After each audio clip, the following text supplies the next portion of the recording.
Assalamualaikum warahmatullahi wabarakatuh.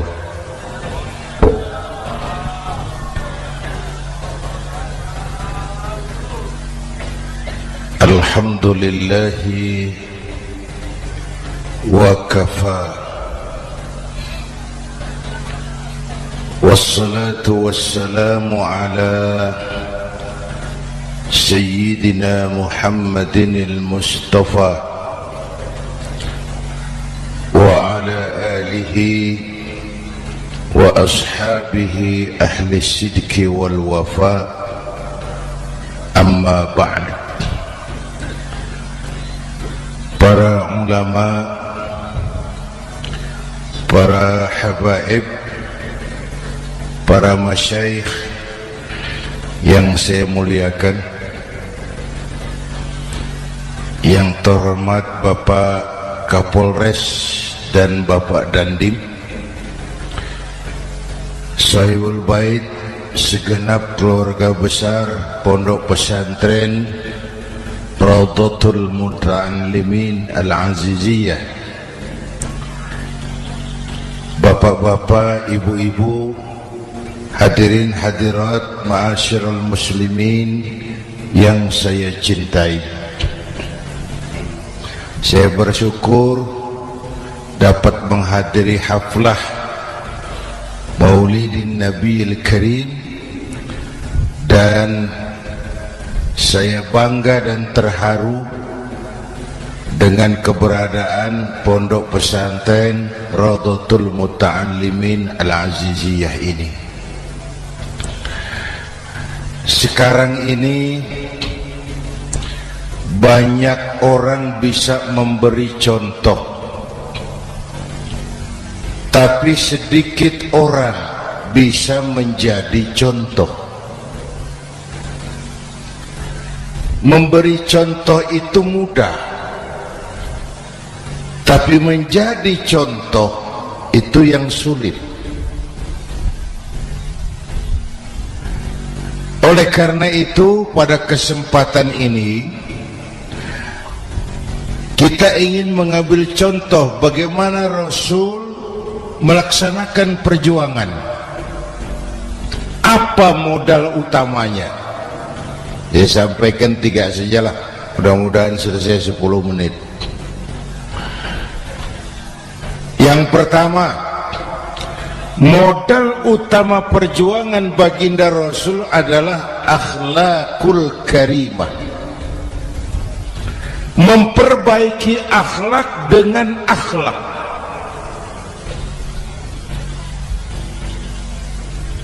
Oleh karena itu, surah Madu sudah selesai. Dari dan ke Madura jadi lebih mudah. Bahkan Madura akan jadi daerah industri. Tetapi yang kita ingin, Madura tetaplah Madura. Akhlak tidak boleh berubah. Zaman boleh berubah, akhlak tidak. Masa boleh berganti, tapi keyakinan tidak boleh mati. Nah, soalnya adalah kepada siapa kita harus berakhlak. Kita itu kan harus berakhlak kepada dua. Kita harus berakhlak pertama kepada Allah. Ini yang terpenting. 13 tahun Rasul berjuang di Mekah hanya memperbaiki akhlak kepada Allah, menanamkan tauhid, meluruskan akidah, membangun keyakinan. 13 tahun di Mekah itu. Dengan perhitungan, kalau fondasi kuat, bangunan aman. Kalau fondasi melenceng, bangunan bengkok. Kalau fondasi rapuh, bangunan runtuh. Bangunan bagaimana fondasinya, orang hidup bagaimana imannya.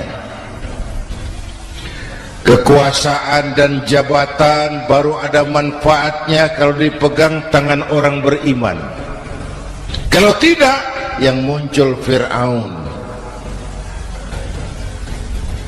Harta baru terasa manfaatnya kalau dipegang tangan orang beriman. Itulah sebabnya bangsa kita ini bukan cuma perlu orang pintar, kita perlu orang benar. Bahkan di masyarakat lebih baik benar tidak terlalu pintar ketimbang pintar tapi tidak benar.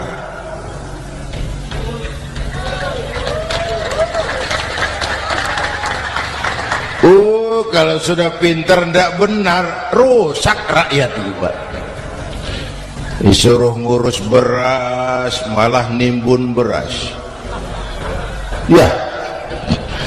Disuruh ngurus laut jadi bajak laut. Disuruh ngurus hukum, bikin hukum seperti pisau, tajam ke bawah, tumpul ke atas. Kalau yang kecil salah, hukum cepat-cepat ditegakkan. Yang besar salah, diam pura-pura tidak mengerti. Itu yang melukai rasa keadilan.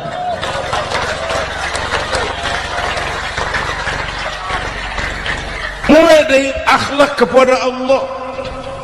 Bagaimana cara berakhlak kepada Allah? Caranya dua. Pertama, jangan menyekutukannya dengan sesuatu pun.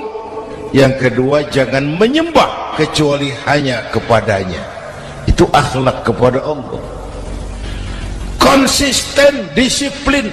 Saya bersaksi tiada Tuhan selain Allah, maka saya tidak akan menyembah kecuali hanya kepada Allah. Saya tidak akan takut kecuali hanya kepada Allah. Saya tidak akan minta tolong kecuali hanya kepada Allah.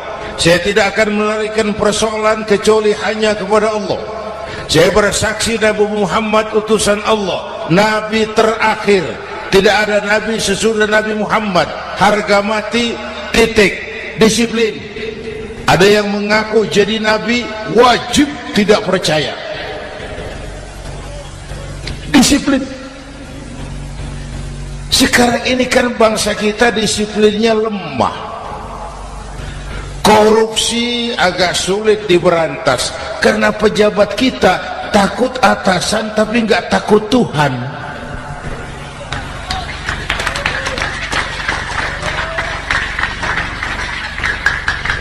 Itu sama dengan anak muda naik sepeda motor ngebut, lampu merah jalan terus, di stop sama polisi. Break. Iya Pak. Dia siap. SIM ada Pak. SNK ada Pak. Tahu kau lampunya merah? Tahu Pak. Kenapa lewat terus? Saya nggak tahu, ada Bapak. Itu disiplin kita.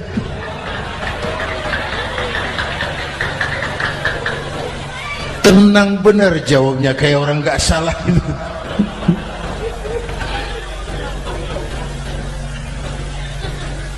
Iman.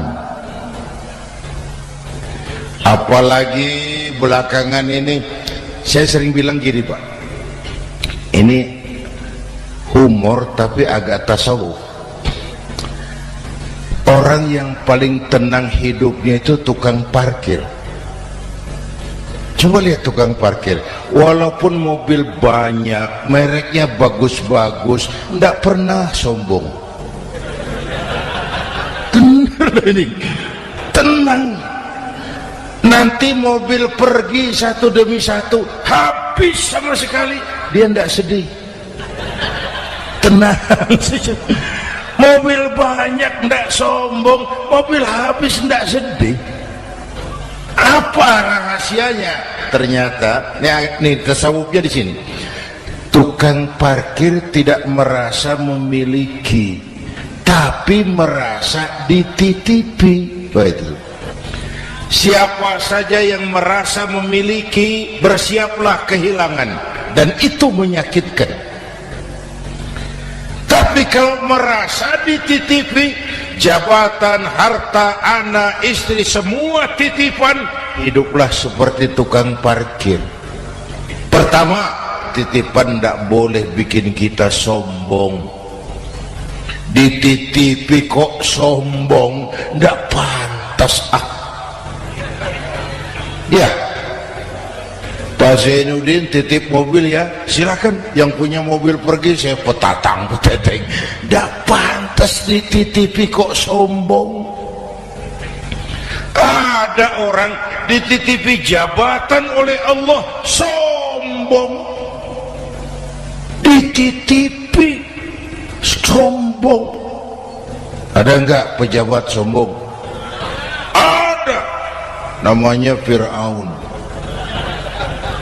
Itu pejabat-pejabat sombong anak buah Fir'aun semua.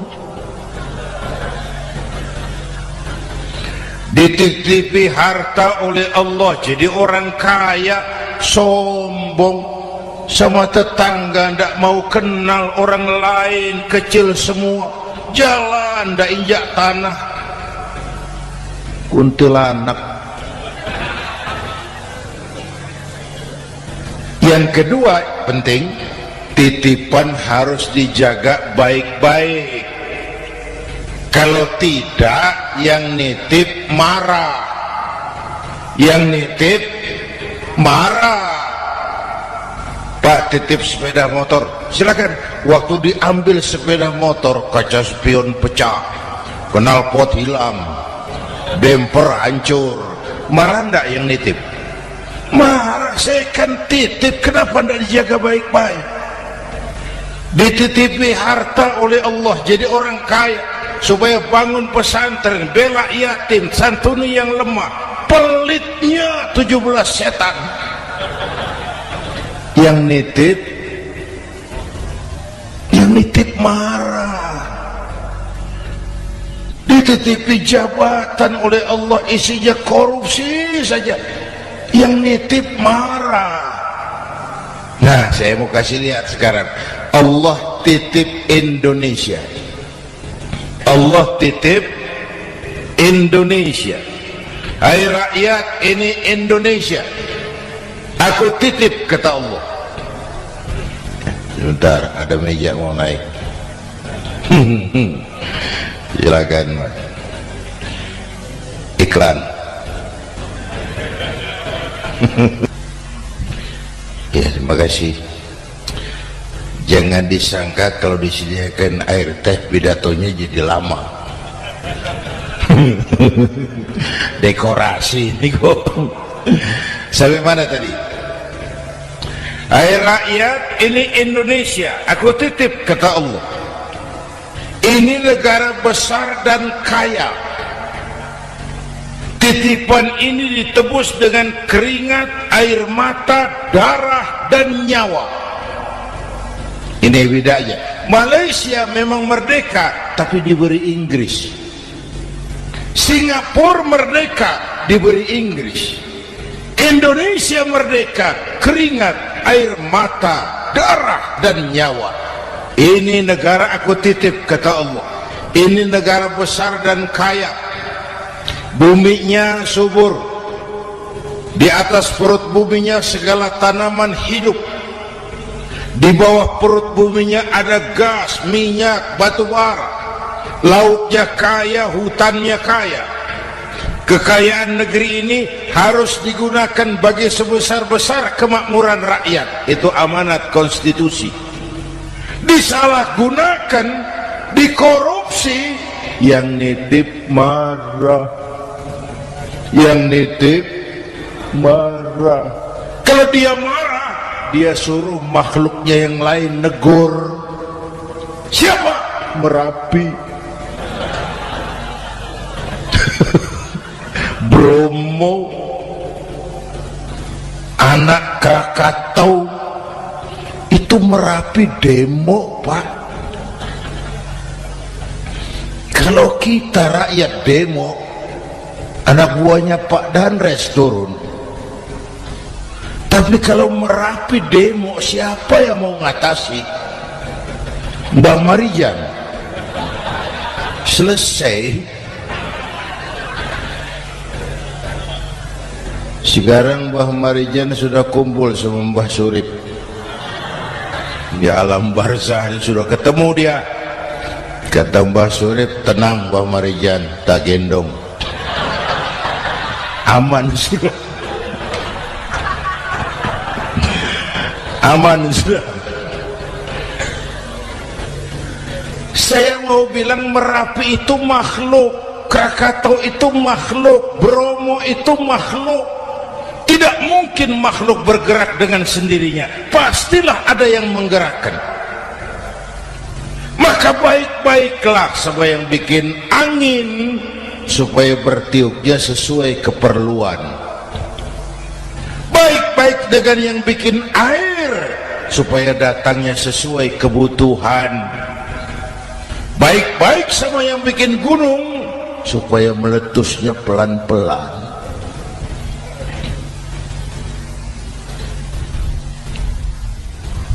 Bapak Ibu hadirin yang saya hormati, menjaga titipan.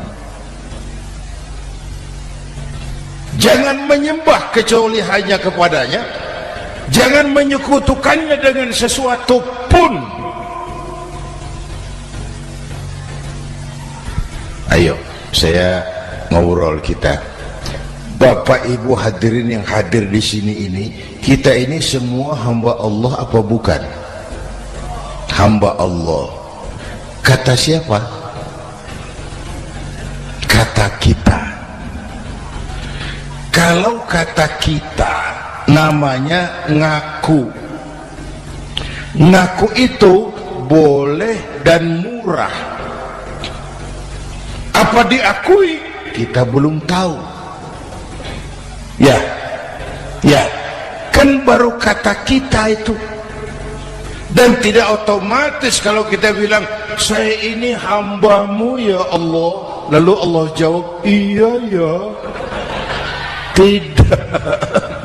Tidak, wong itu kan kata kita.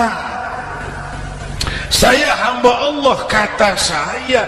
Berapa banyak orang perbuatannya, ucapannya berkata saya hamba Allah, perbuatannya menyatakan dia hamba setan, hamba nafsu, hamba dunia, budak jabatan. Tidak sesuai ucapan dengan perbuatan. Jadi hamba Allah itu enggak mudah, digojlok, diuji. Coba lihat, yang jelas diakui sebagai hamba itu baru satu yang kita peringati ini, baginda Nabi. Allah mengakui kapan? Waktu menceritakan Isra dan Mi'raj. Apa yang dipakai kalimat?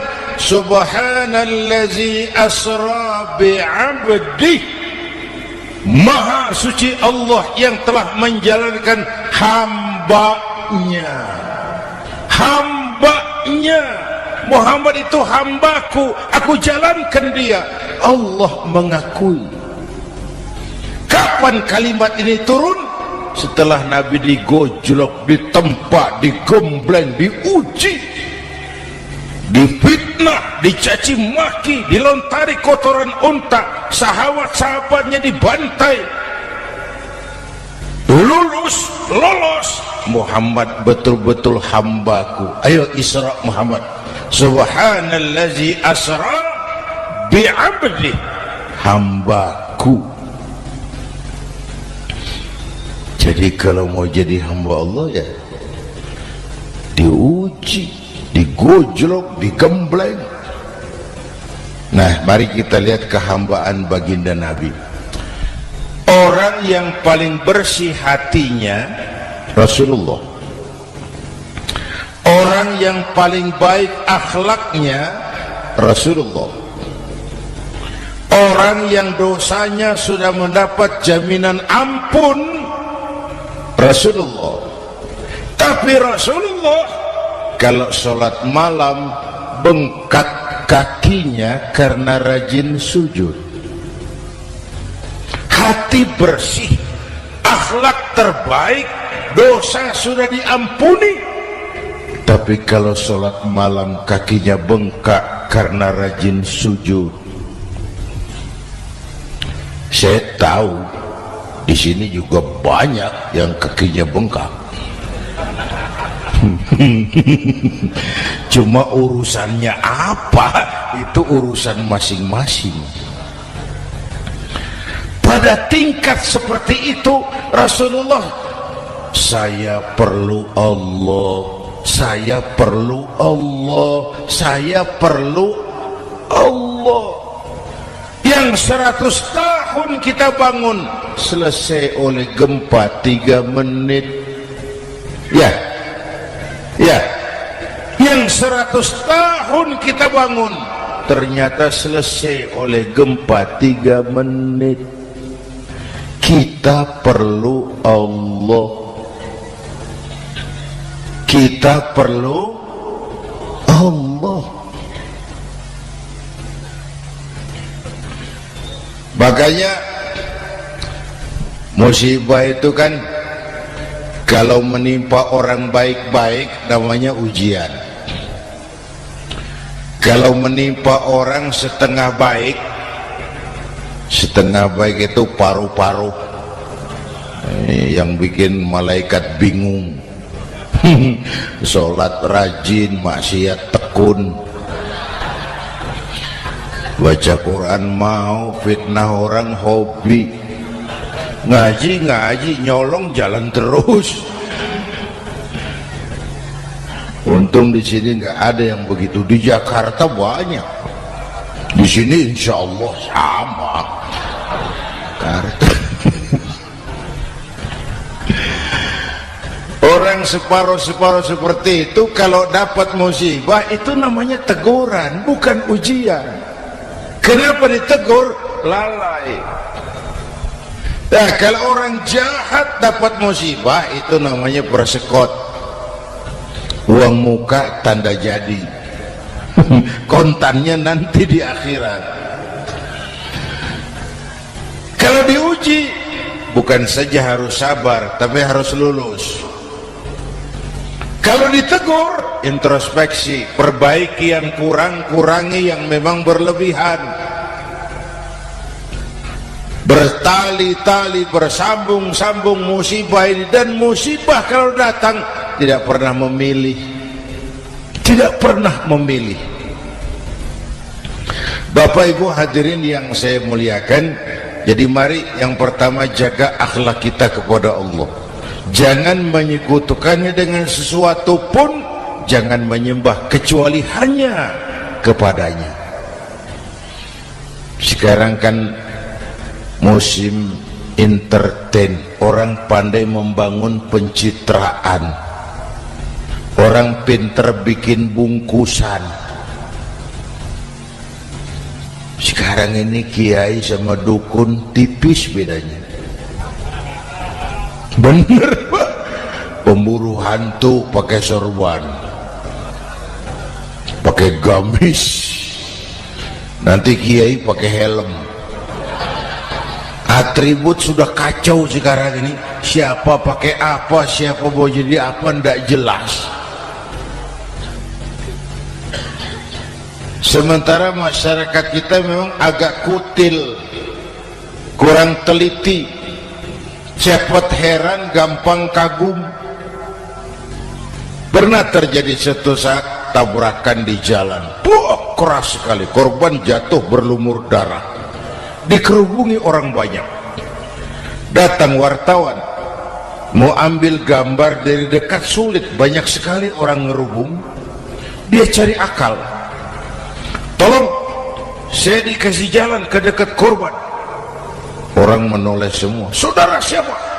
Saya bapaknya korban. Dia mengaku bapaknya korban. Ya orang minggir semua. Minggir, ada bapaknya korban. Orang minggir semua, dia maju ke depan korban. Sampai di depan korban pucat mukanya itu wartawan. Kenapa? Yang ketabrak anak monyet. Dia sudah ngaku bapaknya korban.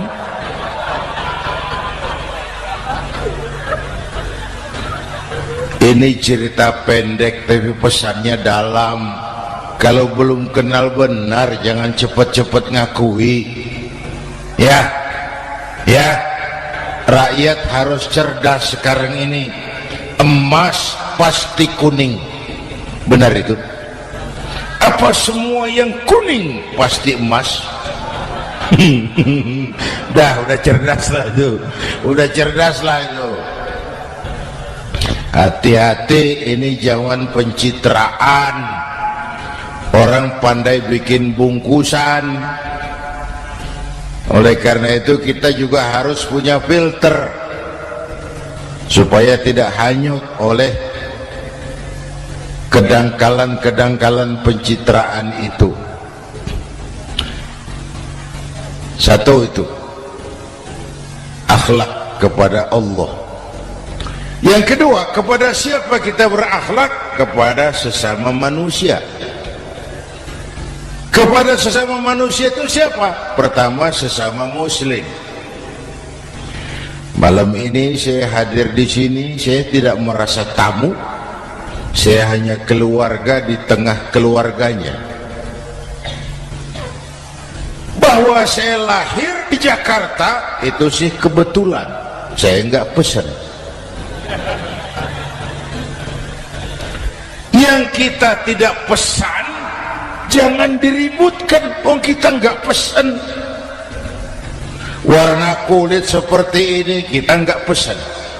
Dari suku apa lahir kita enggak pesan. Potongan seperti ini kita enggak pesan.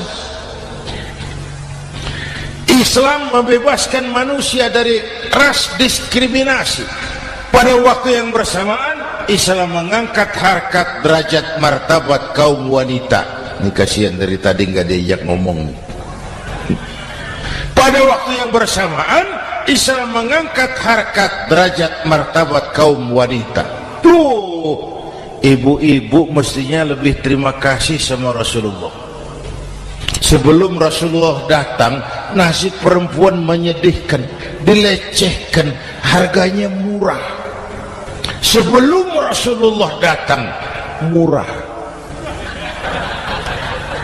Sebelum Rasulullah datang, murah. Coba lihat wanita sebelum Islam, sedih, dilahirkan hanya untuk melahirkan, alat pemuas nafsu. Kalaupun berperan, peranannya cuma segitiga, dapur sumur kasur, kasur sumur dapur, putar-putar di situ saja. Tidak usah di Arab, dunia. Di Jawa, raja-raja Jawa sebelum kenal Islam seenaknya ngumpuli perempuan kan, selirnya yang 30, 50. Sultan-sultan di Turki piara harem ratusan orang perempuan. Kaisar terakhir dinasti Ming Cina bangun istana 1000 kamar, istrinya 1000. Innalillahi wa inna. Itu saya cuma pikir raja kalau istrinya 1000, kapan pakai kolor itu raja?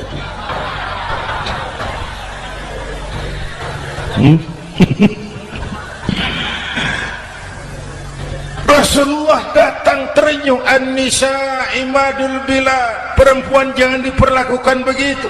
Perempuan tiang negara. Kalau baik perempuan baik negara, kalau rusak perempuan hancur negara. Waktu ditanya, ya Rasul, siapa yang paling harus saya taati di dunia? Ibumu. Setelah itu siapa lagi? Ibumu. Setelah itu siapa lagi? Ibumu.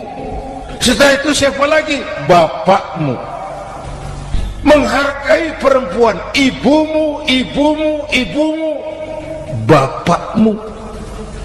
Ibu 3 kali disebut, bapak, bapak 1 kali, ibu 3 kali, bapak 1 kali, ibu 3, bapak 1.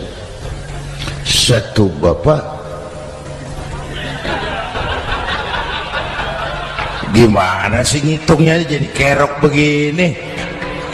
Salah ngitungnya, salah.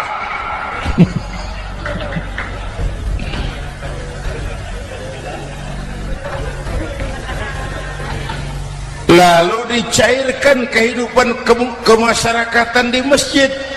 Masya Allah, masjid itu pendidikan demokrasi betul. Pertama, siapapun masuk masjid copot sandal, buka sepatu. Benar itu? Ini masyarakat yang mau kita bangun. Tidak ada warga negara kelas 1, semua sama. Lurah masuk masjid buka sepatu rah. Camat masuk masjid buka sepatu mat. Gubernur masuk masjid buka sepatu Nur. Nikmatnya masyarakat masjid, nikmatnya masyarakat masjid. Coba binatang saja harganya tidak sama toh. Sapi yang mahal yang gemuk, betul, karena harga sapi pada dagingnya. Makin gemuk sapi makin mahal harganya. Tapi ada burung perkutut lebih mahal dari sapi, padahal dagingnya sedikit, betul. Kenapa harganya lebih mahal dari sapi?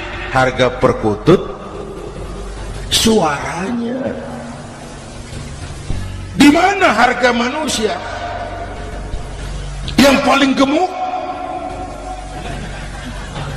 Silakan bersaing dengan sapi. maaf.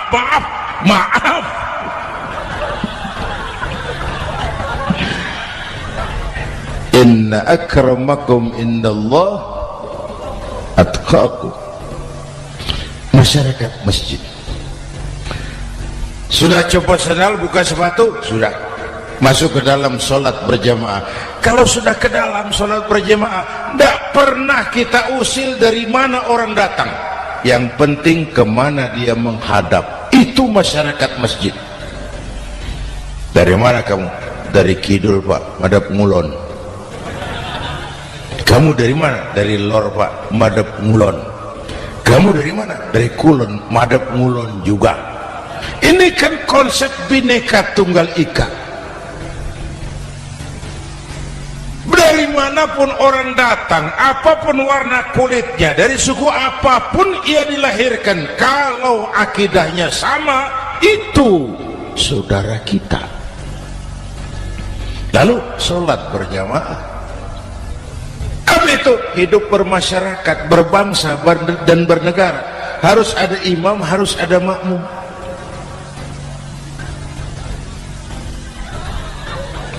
Kenapa?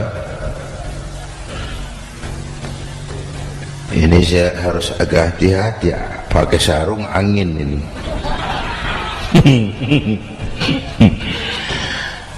Apa tadi ngomong apa saya? Sholat berjamaah, bermasyarakat, berbangsa dan bernegara. Ada imam, ada makmum. Siapa makmum? Kita ini rakyat.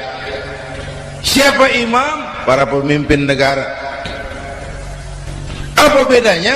Imam harus dipilih, makmum nggak usah. Coba baca kitab fikih yang setebal apapun, nggak ada bab pemilihan makmum.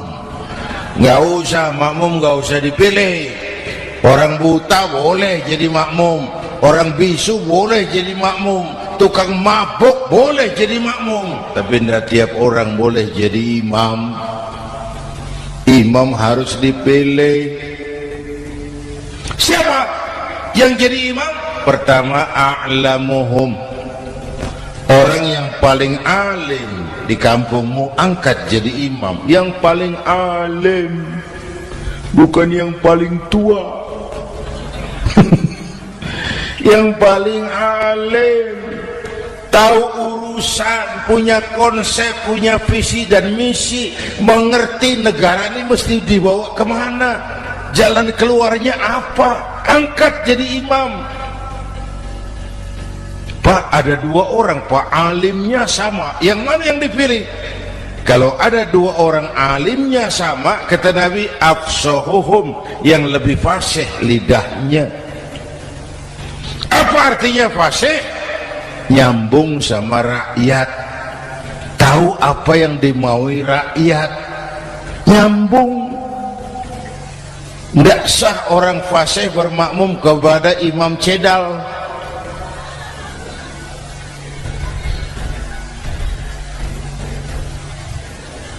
Kenapa, Bu? Nyambung. Capek kalau punya imam gak nyambung sama makmum. Makanya kalau sudah jadi imam, pesan Nabi apa? Idza amma ahadukumun nasa falyukhaffif. Kalau kamu jadi imam, ringankan sholat kamu, jangan terlalu panjang. Itu makmum tidak sama kekuatannya. Ada yang tua renta, diri saja sudah gemetar. Ada makmum yang punya darah tinggi, kalau sujud lama kepalanya sakit. Ada makmum yang sudah janji habis sholat mau terima uang. Jangan kalau sudah jadi imam di kota, sholat isya berjamaah, rakaat pertama selesai Fatihah, Yasin, bubar makmum. Jadi imam jangan terlalu lama. Kayak Husni Mubarak tuh kelamaan jadi imam, 30 tahun, rakyat capek.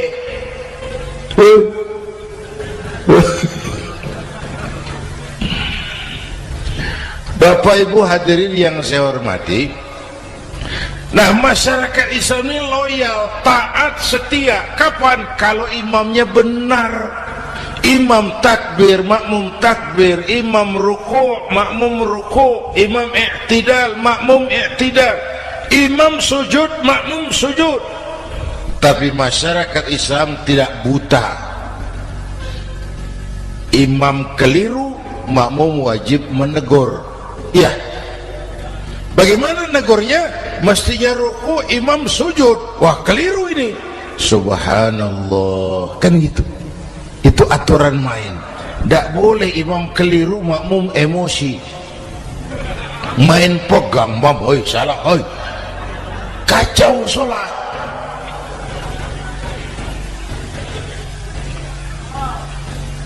Imam buang angin, apa makmum lalu berkata, demi kesetiaan saya kepada imam, imam buang angin, saya lebih keras lagi. Goblok. Iyyaka na'budu wa iyyaka nasta'in. Sampai situ imam buang angin, minggir.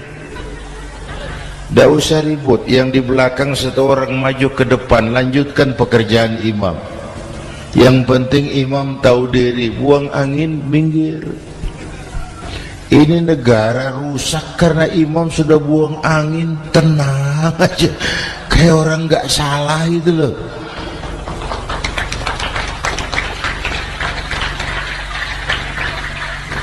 Selesai sholat dikasih tahu, imam tadi buang angin ya, sedikit. Apa kalau nggak sedikit lalu nggak rusak sholat itu? Nah, dalam berjaga akhlak kepada sesama, ayo kita jaga kesatuan, persatuan, kerukunan, kekompakan. Ini pesantren Raudhatul Muta'allimin Al-Aziziyah, ini aset kita. Keberadaannya, pengembangannya, kelangsungannya bukan sekedar tanggung jawab pengurusnya, tanggung jawab kita sesuai dengan bidang dan kemampuan masing-masing. Yang punya jabatan bantu dengan wewenangnya, yang punya harta bantu dengan uangnya, yang punya tenaga bantu dengan tenaganya, yang bisa doa bantu dengan doanya, yang tidak bisa apa-apa bantu dengan diam. Diam saja lumayan loh itu membantu.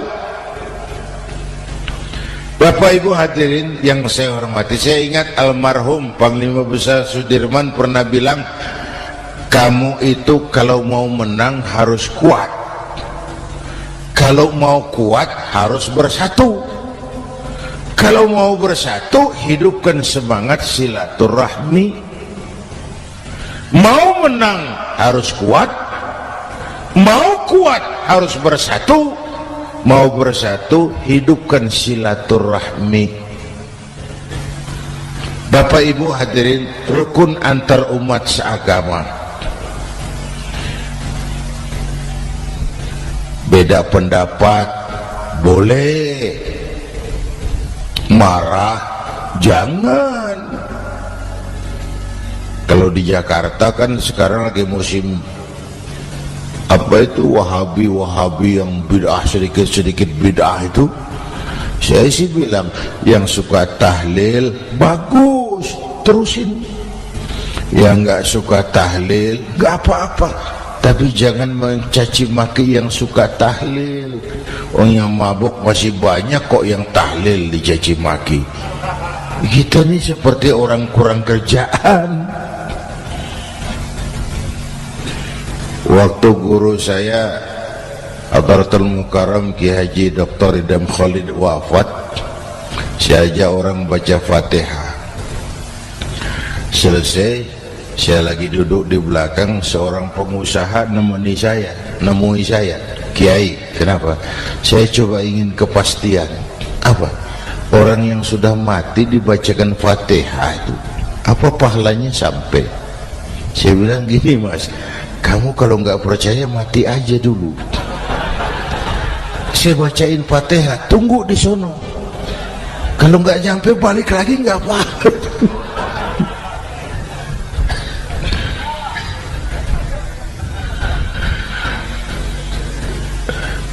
Depan rumah saya itu ada masjid, Pak, pakai beduk seperti itu.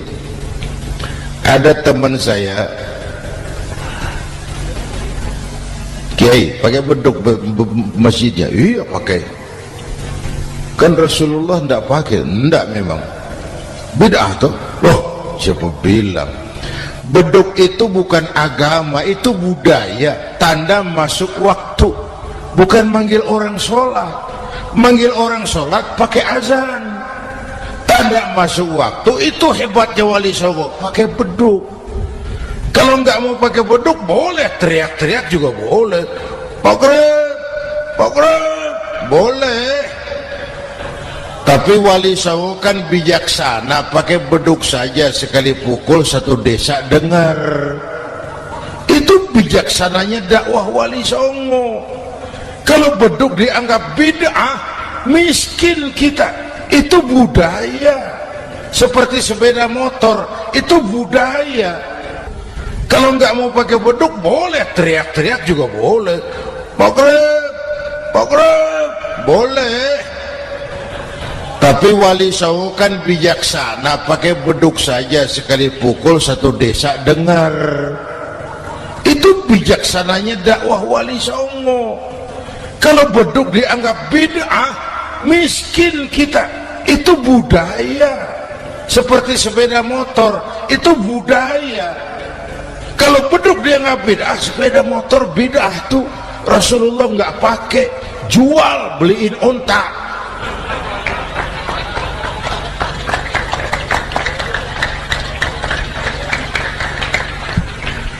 Ayo cari persamaan, jangan memperbesar perbedaan. Hormati pendapat orang kalau pendapat kita juga ingin dihormati. Kasus Ahmadiyah meledak lagi di Cikesik, Banten. Lalu pendekar-pendekar HAM menganggap itu tirani, mengganggu kebebasan beragama. Dia lupa bahwa Ahmadiyah masalahnya bukan kebebasan beragama, tapi penodaan terhadap agama. Kalau kebebasan beragama sih umat Islam welcome. Orang mau Hindu, mau Buddha, mau Kristen bebas memilih agamanya masing-masing. Tapi ini kan Ahmadiyah lain, ngakunya Islam tapi ada nabi lagi sesudah Nabi Muhammad, namanya Mirza Ghulam Ahmad, asal dari India. Saudara hadirin yang saya hormati, ini yang prinsip penodaan terhadap agama. Kalau nggak ngaku Islam nggak masalah. Supaya mau aman caranya cuma dua, Ahmadiyah jadi agama sendiri, karena Malaysia sudah melarang Brunei sudah, Rabitoh Alam Islami menyatakan aliran sesat. Saudi Arabia melarang pengikut Ahmadiyah pergi bikin haji. Dia dianggap non muslim. Cuma memang pemerintah kita nggak tegas. Kalau dari dulu dinyatakan dilarang, nggak akan ada lagi kasus-kasus seperti itu.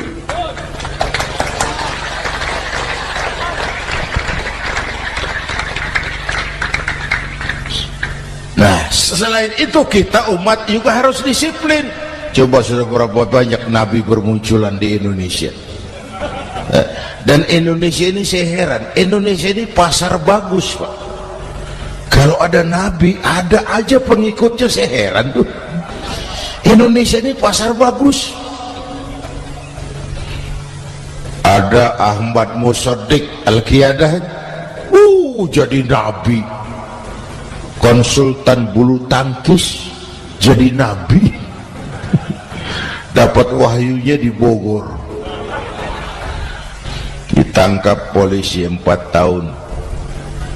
Muncul lagi di Bandung, namanya Sayuti, tukang cukur, ngaku dapat wahyu jadi nabi, ditangkap polisi lagi 2 tahun. Di Malang Ustadz Roy, ya sebenarnya petinju, dia masuk Islam mu'alaf, belajar Islam tidak pakai guru, diutak-atik ayat Quran. Sholat kita harus mengerti artinya, maka sholat boleh pakai bahasa masing-masing. Ramai masjid, 2 tahun penjara. Di Jakarta muncul lagi Lia Edan, ngaku Jibril, ditangkap juga oleh polisi. Kita salut sama polisi kita lah, bukan cuma teroris, Jibril ditangkap Pak Kapolres. Saya bilang sama teman-teman polisi, untung dia ngaku Jibril, Pak. Coba kalau dia ngaku Israel, lebih gawat itu.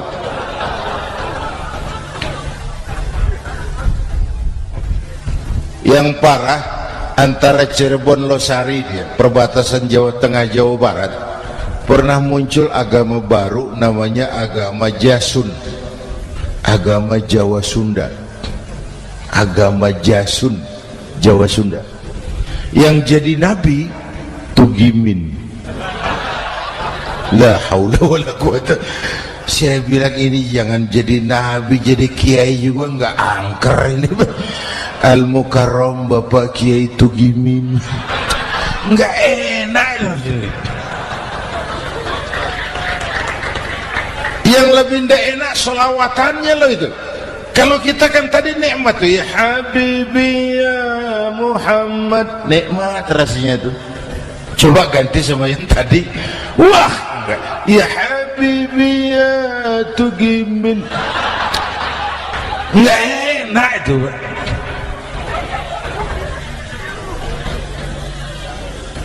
Jadi umat Islam itu sangat menghormati orang lain agama. Soal agama orang lain, lakum dinukum, awas hati-hati kalimatnya. Kita menghormati orang lain agama. Soal agama orang lain, lakum dinukum. Kita memang yakin cuma Islam agama yang benar, tapi bukan berarti kita boleh menghina agama orang lain. Kenapa? Kalau agama kita yang dihina, kita kan sakit hati. Orang lain sama dong. Itu sebabnya Allah berpesan, jangan kau caci maki Tuhan mereka, karena mereka akan balas mencaci maki Tuhanmu. Dan itu artinya mencaci maki aku, kata Allah. Jelas ini? Jelas? Justru karena umat Islam mayoritas di Indonesia, maka kerukunan antar umat beragama terjaga dengan baik. Oh, kalau umat Islam mau main kasar, mau main kayu, mau main keras, Umat Islam ini 85%, yang lain pasti selesai. Saya jamin selesai.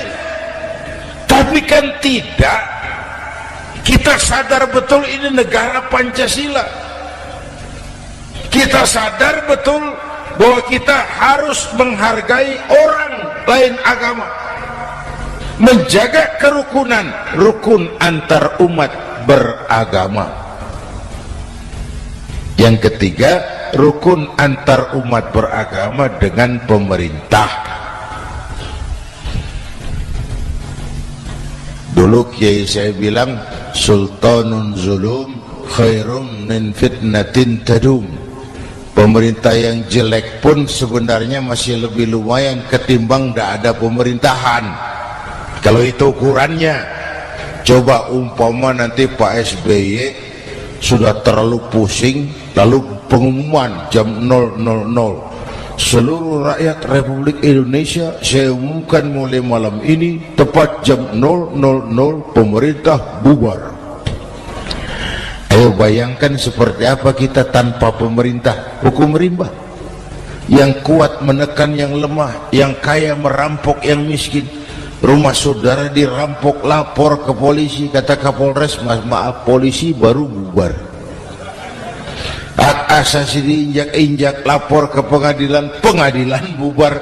Masih ada pemerintah saja yang kuat suka menekan yang lemah, apalagi kalau tidak ada pemerintah. Karena itu ulama dan umara dua pilar utama.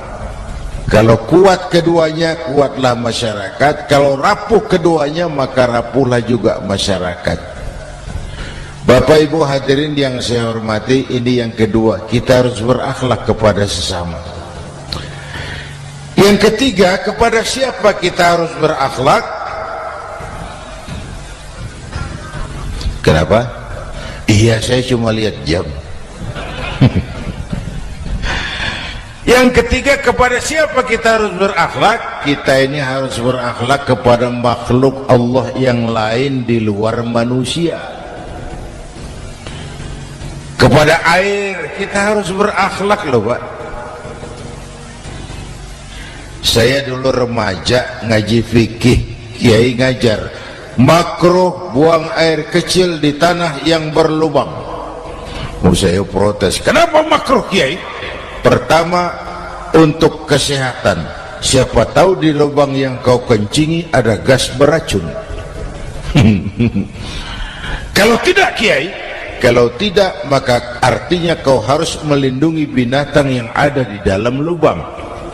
Siapa tahu di lubang yang kamu kencingi ada semut sedang rapat membahas masalah Mesir. Apa dosanya lalu mati dikencingi? Ini namanya rahmatan li semut.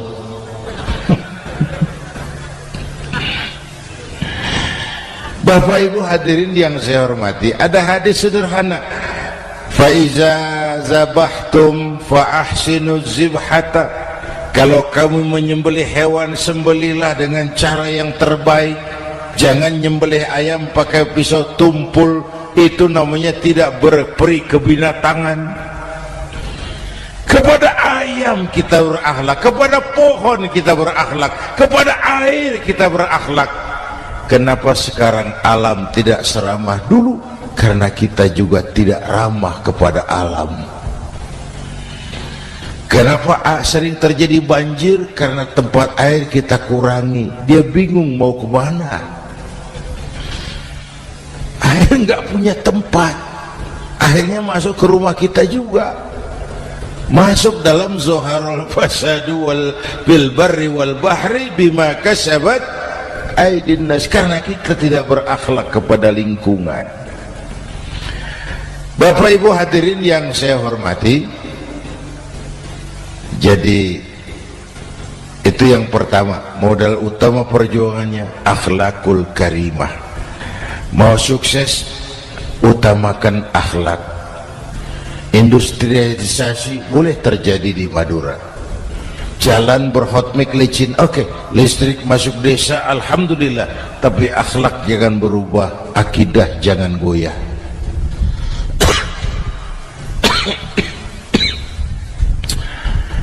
Teknologi tidak bahaya, yang bahaya orang yang menggunakannya. Wayang itu yang namanya cepot itu bisa selawat badar kalau yang megang Anom Suroto. Cepot bisa selawat badar kalau yang megang Anom Suroto. Wayang bagaimana dalangnya, teknologi bagaimana orang yang menggunakannya. Satu. Yang kedua, yang kita contoh dari baginda Rasul, beliau itu sejak kecil tidak dimanjakan, Pak.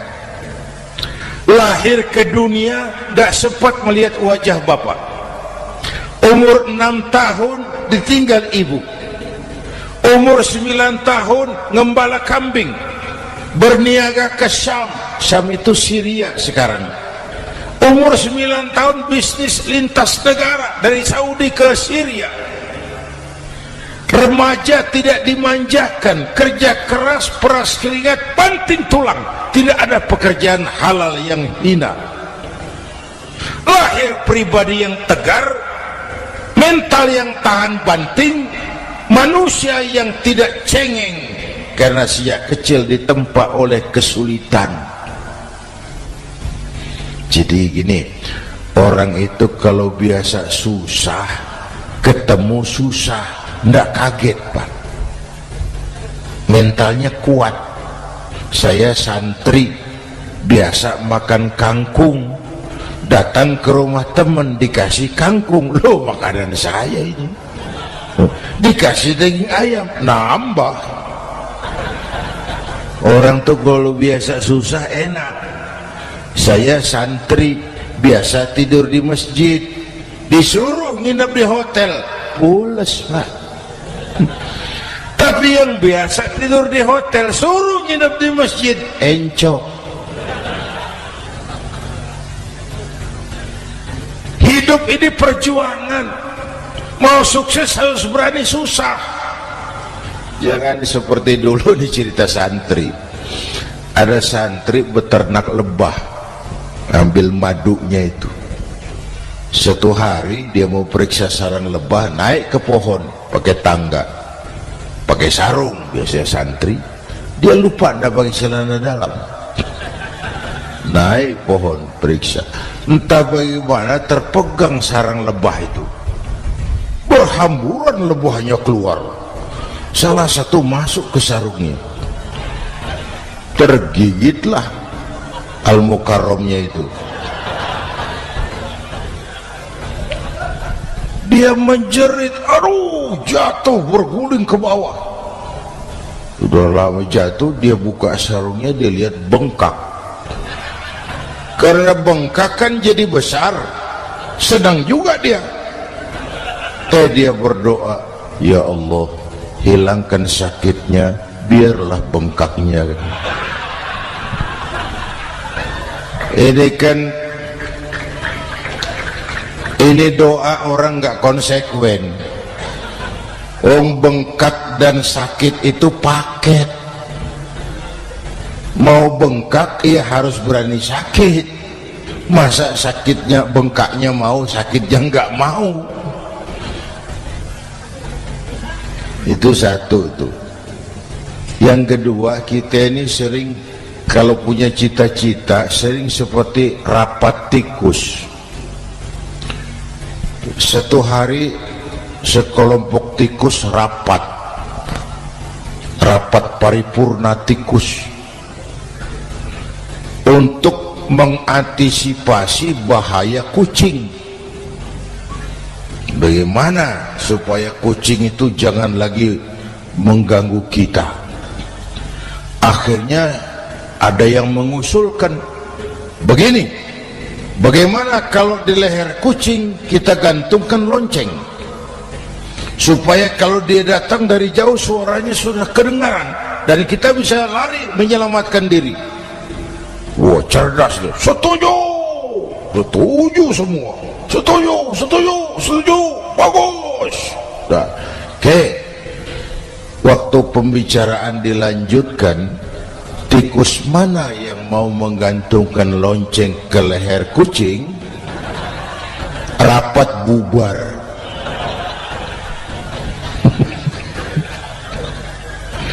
Setuju, akur. Iya. Waktu kerja selesai. Bapak Ibu hadirin yang saya hormati, terutama anak-anak saya, para santri, remaja, pemuda.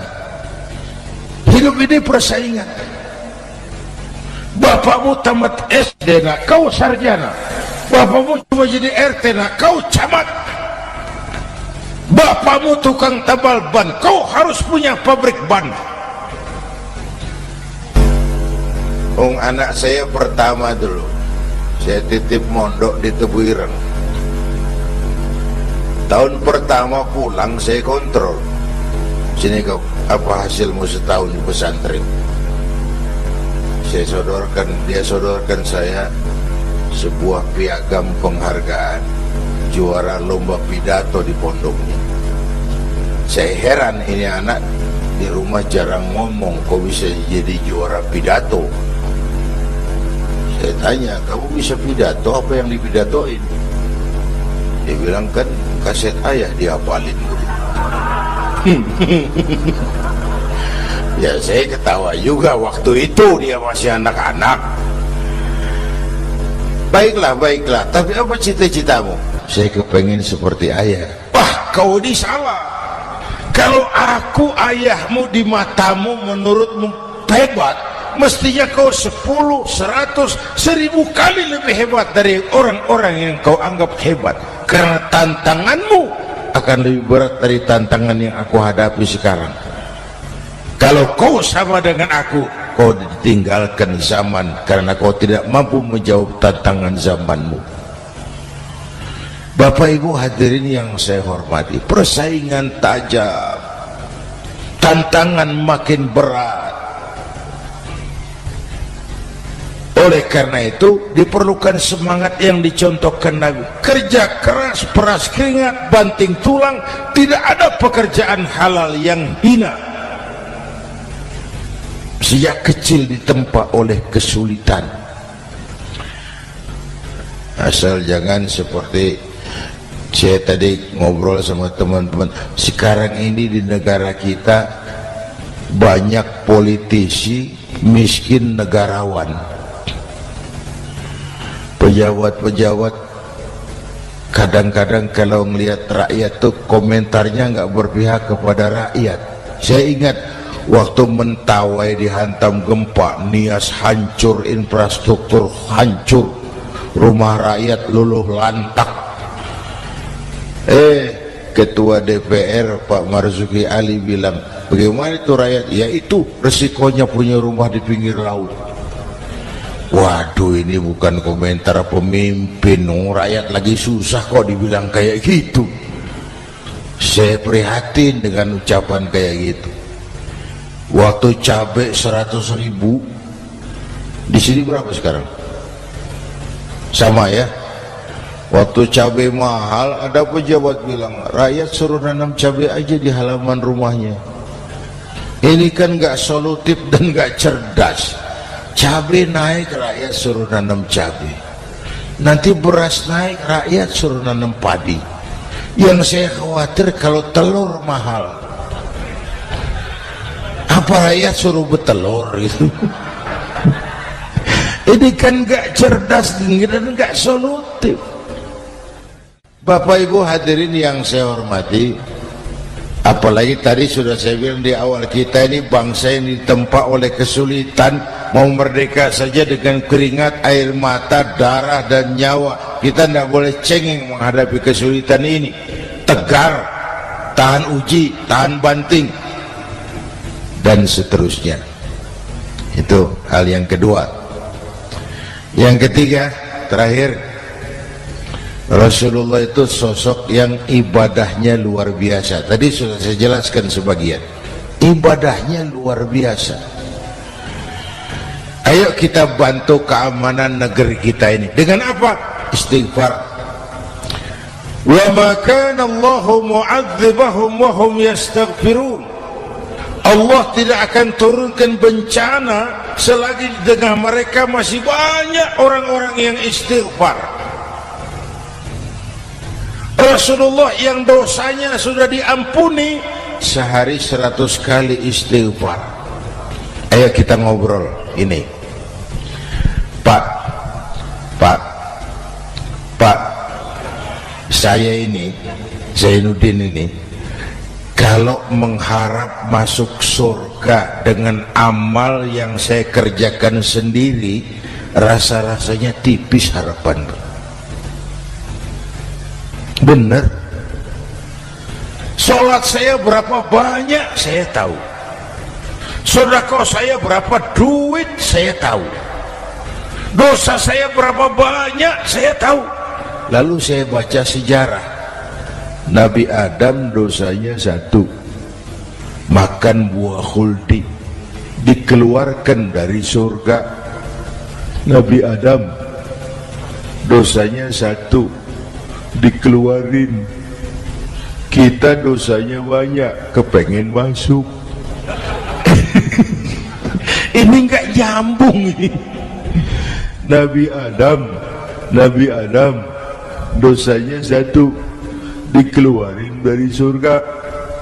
Kita dosanya banyak, kepengen masuk. Enggak nyambung. Apa yang bikin saya besar hati? Apa yang bikin saya optimis? Ada 2, Pak.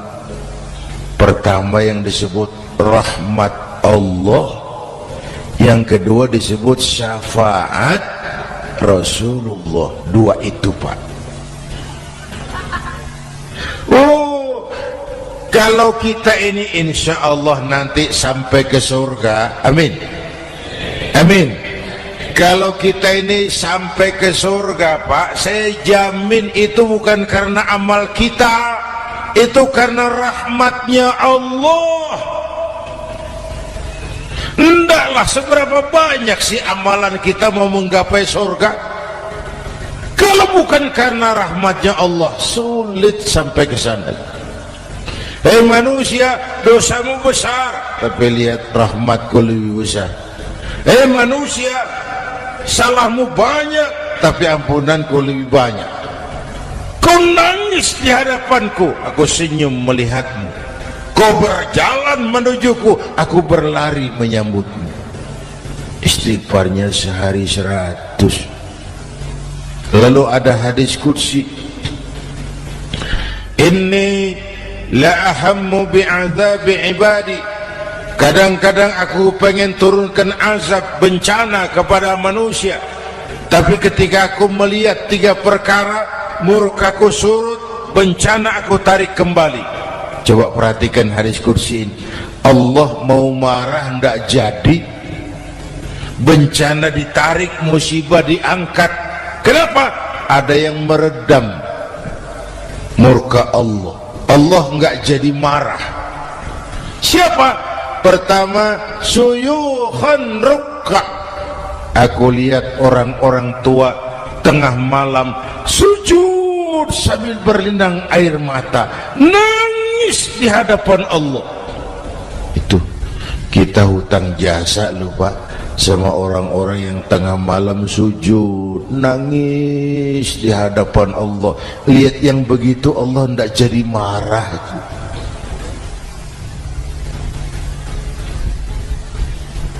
Saya tahu bapak-bapak, ibu-ibu kan suaminya sering bangun tengah malam ya Bu,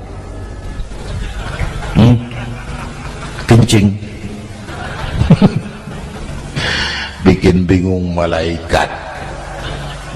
Sudah mau ditulis tahajud, kencing doang. Kata malaikat, sialan, hampir salah tulis.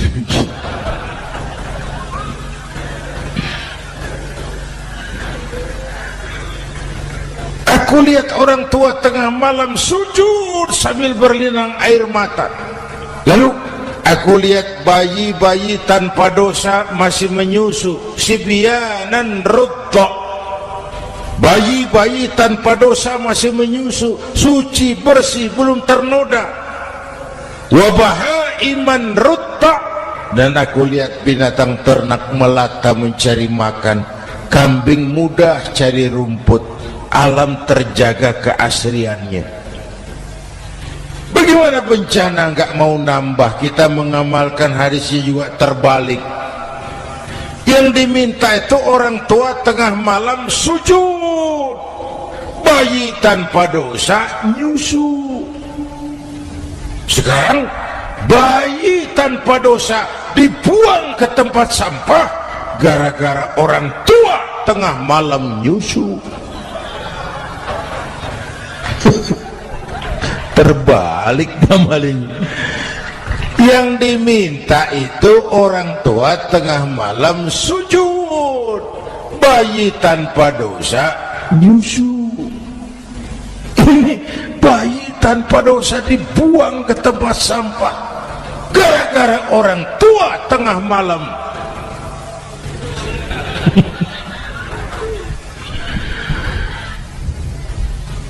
Bapak Ibu hadirin yang saya hormati, rahmat Allah kita perlu. Yang kedua, syafaat Rasulullah. Mari saya cerita syafaat sedikit.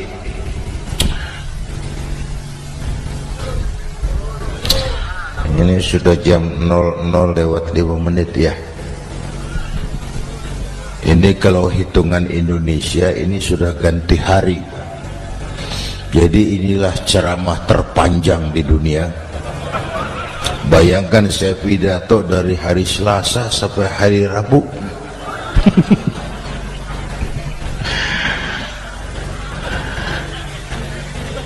Syafaat. Agak saya singkat ceritanya. Nanti itu Pak, setelah alam ini hancur sehancur-hancurnya, bumi gempa, gunung meletus, air laut tumpah ke darat, halilintar menyambar, planet-planet bertabrakan, semua yang hidup mati bareng tanpa persiapan, termasuk malaikat mati. Yang tinggal cuma Allah sendirian. Yang lain hancur semua, tinggal Allah sendirian. Allah patroli, berseru-seru, limanil mulkul yaum. Ahai, siapa penguasa hari ini? Mana Fir'aun yang ngaku Tuhan? Nongol kalau memang Tuhan. Mana Abrahat? Mana Namrus? Mana itu Benito Mussolini? Mana itu Adolf Hitler? Mana itu Hosni Mubarak? Penguasa-penguasa yang ngaku berkuasa, nongol kalau memang penguasa. Gak ada yang jawab Pak, semua sudah rebah. Allah lalu berkata, la ilaha illa ana. Ternyata tidak ada Tuhan lain selain aku. Allah sombong waktu itu. Kalau Allah sombong itu pantas. Hadis kursi mengajarkan al-kibriya'u libasi. Sombong itu pakaianku, kata Allah. Cuma aku yang pantas pakai. Kamu manusia nggak pantas pakai pakaianku, kebesaran. Pakaian Allah mau dipakai. Sombong itu pakaian Allah, cuma Allah yang pantas pakai. Nanti itu yang pertama dihidupkan bukan kita, malaikat dihidupkan lebih dulu. Tiupan pertama, malaikat hidup semua. Diatur panitia akhirat. Yang nyambut tamu siapa, yang pimpin marawis siapa, Malik, siap, sediakan neraka. Aku mau bakar itu bajingan tengik yang waktu di dunia nggak mau sujud, jauh dari ulama, tinggal di masyarakat jadi biang kerok, sama yatim kejam. Sediakan neraka. Baik. Ridwan, iya, sediakan surga. Aku mau balas hamba-hambaku yang waktu di dunia rajin sujud, dekat dan cinta kepada ulama, santun kepada yatim, suka menolong orang yang memerlukan pertolongan. Baik. Jibril, Mikail, iya, ke surga. Untuk apa ya Rob? Ambil kendaraan bernama Buraq, turun ke alam, cari di mana kubur kekasihku Muhammad, bangunkan dari kuburnya, bawa ke surga. Turun Jibril dan Mikail, cari kubur Nabi. Wong alam sudah hancur-hancuran, jangan cari kuburan, cari bangkalan aja nggak ketemu. Bingung dua-dua. Jibril, sebelah mana kubur Nabi? Nggak tahu Mikail. Lalu dua-duanya sujud mohon pertolongan Allah. Dengan izin Allah terbuka kubur Nabi. Allahumma sholli alaihi wa ala alihi. Bangun dari tidur seperti orang bangun dari kubur, seperti orang bangun tidur. Nabi mengusap mata, menoleh ke kanan Jibril, menoleh ke kiri Mikail. Lalu tanya, ayu yaumin hadza ya Jibril? Ini hari apa Jibril? Ini hari apa? Hadza ma wa'ada ar-Rahman. Ini hari yang dijanjikan Allah Muhammad. Ini kiamat. Kiamat Jibril? Kiamat. Jibril, kalau memang ini hari kiamat, aina ummati?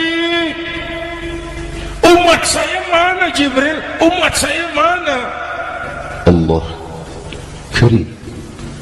Belum pernah saya lihat di dunia ada satu pemimpin yang begini besar cintanya kepada umatnya seperti baginda Rasul. Dari dunia sampai akhirat beliau cinta kita. Dari dunia sampai akhirat beliau bela kita. Bangun dari kubur, tahu hari sudah kiamat, yang pertama ditanya, aina ummati? Umat saya mana Jibril? Kita yang ditanya. Kalau saya yang pertama dibangkitkan dari kubur, lain pertanyaannya. Ini hari apa Jibril? Kiamat Zainuddin. Oh, bini saya mana Jibril?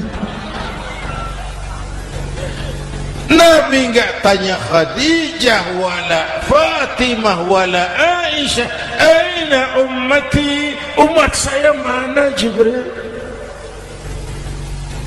Umatmu? Iya, kau manusia pertama yang dibangunkan dari kubur. Yang lain masih di kubur. Oh. Lalu kita ke surga Muhammad. Perintah Allah, perintah Allah. Sampai di surga seperti orang tidak betah Nabi itu, resah, gelisah, mondar-mandir, mukanya murung. Yang punya surga kan negur, Muhammad, labbaik ya Rabb. Tidak enak di surga ya? Enak. Kok kamu seperti orang nggak kerasan gitu, resah, gelisah? Kenapa? Saya teringat umat saya ya Allah. Umat saya bagaimana nasibnya? Iya, saya sudah enak di DPR. Salah. Saya sudah enak di surga, gaji cukup, kursi empuk, dapat mobil dinas. Nggak. Umat saya yang waktu kampanye kepanasan itu gimana nasibnya?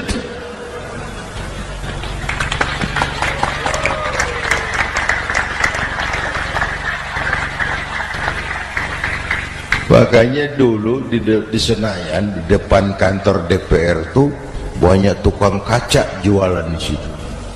Saya bilang tukang kaca pintar dagangnya di situ. Pas. Maksudnya supaya yang mau berkantor di situ ngaca dulu. Ya, wakil lurah pasti tidak lebih tinggi dari lurahnya. Wakil camat tidak lebih tinggi dari camatnya. Ini kenapa wakil rakyat kok selalu lebih tinggi dari rakyatnya?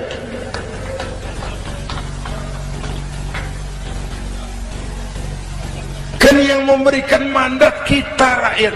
Kemerdekaan bertujuan mengantarkan rakyat ke gerbang kesejahteraan. Lalu rakyat mempercayai tugas itu kepada pemerintah dan wakilnya di DPR. Saya percayakan kamu mengantarkan rakyat ke gerbang kesejahteraan. Itu amanat Undang-Undang Dasar. Biasanya yang diantarkan sampai lebih dulu, biasanya yang diantar sampai lebih dulu, yang mengantar nyusul, namanya ngantar belakangan. Ini lebih cepat wakil rakyatnya makmur daripada rakyatnya. Yang mau ngantar makmurnya lebih dulu dari yang mau diantar. Yang diantar kelelerahan di jalanan, yang mengantar udah sampai. Jadi bagaimana Muhammad? Saya minta izin mau keluar, tengok saya punya umat. Okay? Saya potong ceritanya. Saat manusia dibangkitkan dari kuburnya masing-masing, Masya Allah, Masya Allah, saya nggak sanggup bayangkan jumlah manusia yang hidup di muka bumi sekarang kan 6 miliar. Cina berdua, India 2,5 miliar. Cina 1,5 miliar, India 1 miliar rakyatnya. Berdua sudah 2,5 miliar. Itu kalau kencing bareng banjir besar. Bayangkan manusia dari awal sampai akhir berapa puluh miliar kumpul di padang mahsyar. Subhanallah. Sibuk, panik, bingung mau disidang di hadapan Allah. Sebagian kumpul di pojokan berunding, kita mau disidangi. Terus ayolah kita cari bantuan. Kemana? Adnan Buyung. Begini. Kita ini kan anak cucu Nabi Adam. Pantas dong kita minta tolong sama beliau. Yuk, setuju. Berangkat cari Nabi Adam. Ya Adam, anta abal bashar. Adam, tuan datuknya manusia. Kami cucu kamu, anak turunan kamu mau disidang. Tolong kami Adam, tolong. Kata Nabi Adam, Quraisy mas, rombongan Jawa. Aku naik mumet lagi sama Nabi Nuh saja. Nuh bilang, tidak bisa. Saya juga punya masalah, pernah minta obat ditenggelamkan. Ibrahim barangkali. Semua Nabi hand up, angkat tangan. Dikala itu yauma la yanfa'u malun wala banun, di mana harta tidak ada lagi artinya, anak-anak tak jadi beban, tiap orang sibuk dengan urusannya sendiri-sendiri. Saat itu ada satu pemimpin, Allahumma salli alaihi wa ala alihi, diizinkan Allah. Dikala semua nabi yang lain angkat tangan hand up, beliau malah ummati ana laha, ta'ali ummati, ta'ali ummati, umatku sini, umatku sini. Beliau memanggil-manggil umatnya. Yang bagaimana yang dipanggil? Ada hadis, inna ummati yatuna yaumal qiyamah ghurran muhajjalin min atharil wudu. umatku besok di akhirat datang menghadap Allah dengan muka bersinar-sinar karena sering wudu. Sering wudu kan sering sujud. Masa cuma wudu tapi enggak sujud? Itu nanti ndak usah mengaku Rasul yang panggil, sini umatku.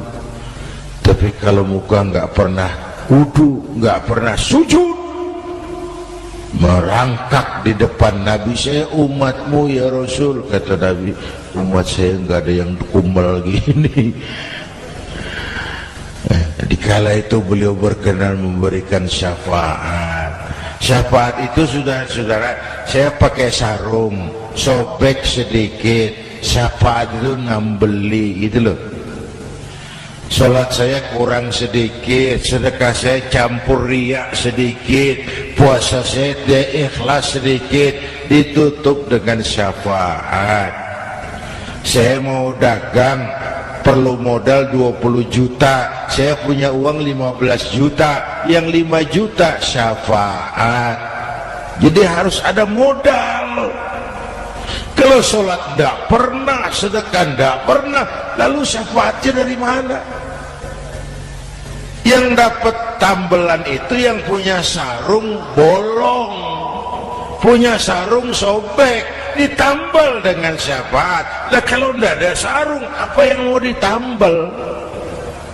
Ya, nah mudah-mudahan kita semua mendapat rahmat Allah dan mendapat syafaatnya Rasulullah Sallallahu Alaihi Wasallam. Bapak Ibu hadirin, sudah 7:30 lewat 4 jam.